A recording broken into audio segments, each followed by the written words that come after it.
L'Égypte et l'Ouganda ont renforcé leur coordination politique, économique et hydraulique, notamment sur le Nil et le commerce. Le 1er avril 2026, au Caire, le troisième cycle de consultation ministérielle a permis à l'Égypte de proposer le financement de projets d'infrastructures hydrauliques dans le bassin du Nil en Ouganda, réaffirmant son soutien au mécanisme de financement des projets du bassin axé sur le bénéfice mutuel et la gestion durable des ressources en eau.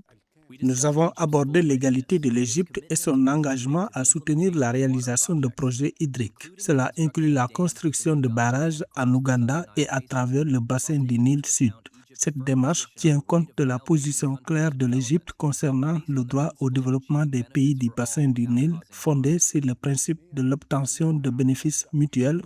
Les discussions ont été élargies aux questions régionales. Les ministres des Affaires étrangères des deux pays ont aussi abordé la Corne de l'Afrique, la région des Grands Lacs, le Soudan, la Somalie et la sécurité en mer Rouge. Pour renforcer les échanges bilatéraux, les deux pays envisagent le développement de la coopération sanitaire avec la création d'un centre médical égyptien à Jeja, ainsi qu'une expansion des liens culturels et éducatifs, incluant bourses et partenariats universitaires via Al-Azhar. Nous avons abordé les difficultés engendrées par la pénurie de pétrole et l'impact sur nos économies. Cet impact est dû non seulement au prix élevé, mais aussi au manque d'approvisionnement. Par ailleurs, l'insécurité alimentaire demeure une préoccupation majeure pour l'Afrique et le monde entier. La coopération entre l'Égypte et l'Ouganda, qui remonte de plus de 30 ans, repose sur des intérêts politiques et économiques communs, notamment la gestion des eaux du Nil, la sécurité et la lutte antiterroriste, ainsi que questions régionales. En 2023, les échanges commerciaux étaient dominés par les exportations égyptiennes, 108 millions de dollars, et ougandaises, 32 millions de dollars. La valeur totale des échanges était estimée à 139 millions de dollars en 2024, selon les données de l'International Trade Center.